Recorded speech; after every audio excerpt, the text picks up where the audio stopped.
Bonjour, place à présent aux dernières news de la finance africaine que nous ouvrons avec la BEAC.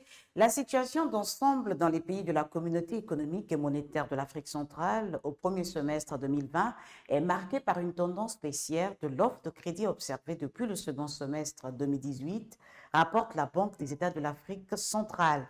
Dans une note de conjoncture publiée le 14 juin 2021 que Financial Afrique a pu consulter, la Banque centrale relève que le montant total des nouveaux prêts mis en place au cours de ce semestre s'est situé à 3 009 milliards de francs CFA, environ 5,5 milliards de dollars, en baisse de 17,98% par rapport à celui du semestre précédent qui était de 3 668 milliards, environ 6,6 milliards de dollars et en diminution de 20,78% par rapport au premier semestre 2019.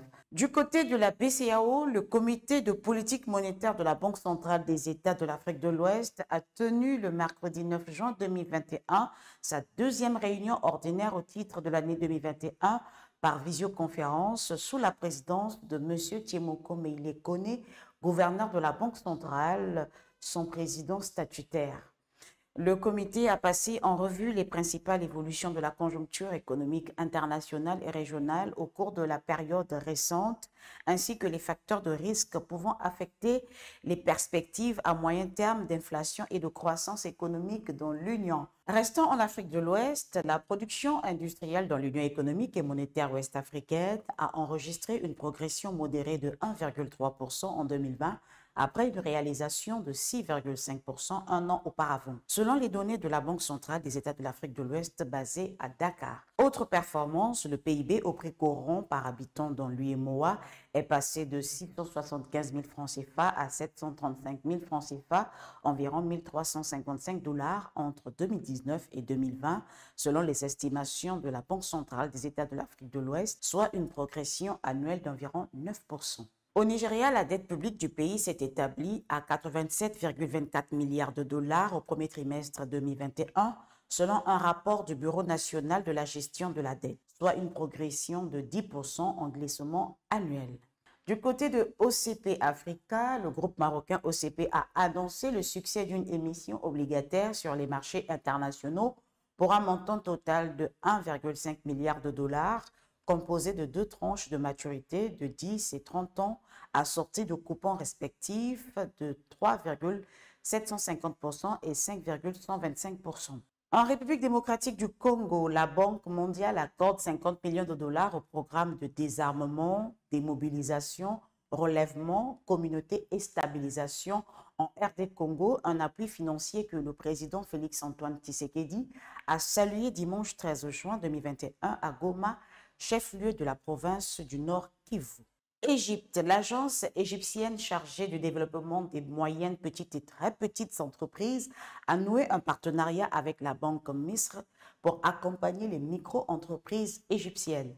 L'accord prévoit l'octroi de financement de 500 millions de livres égyptiennes, environ 32 millions de dollars aux entreprises. En Éthiopie, le gouvernement a lancé le lundi 14 juin un appel d'offres pour la cession d'une participation de 40% dans l'opérateur public Ethio Telecom à des investisseurs privés.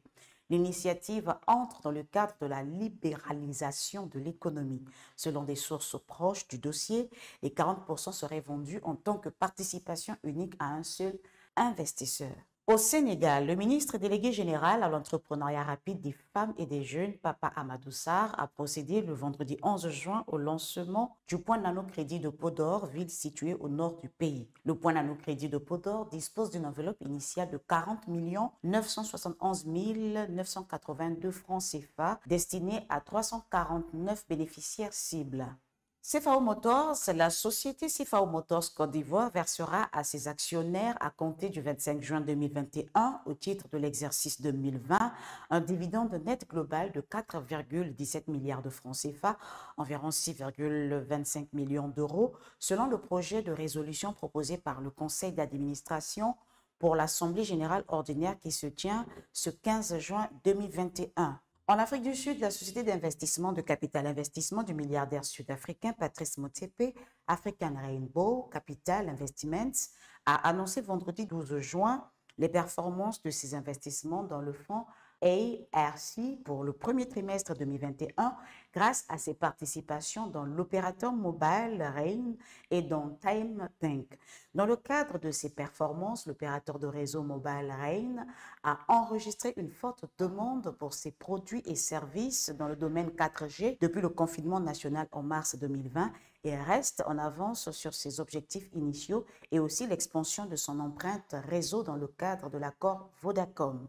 En île Maurice, surnommé Rambo, l'ancien Premier ministre et président de la République mauricienne, Sir Enro de Jeuneuve, est décédé jeudi 3 juin à l'âge de 91 ans après 56 ans de présence dans la vie politique de ce pays-île.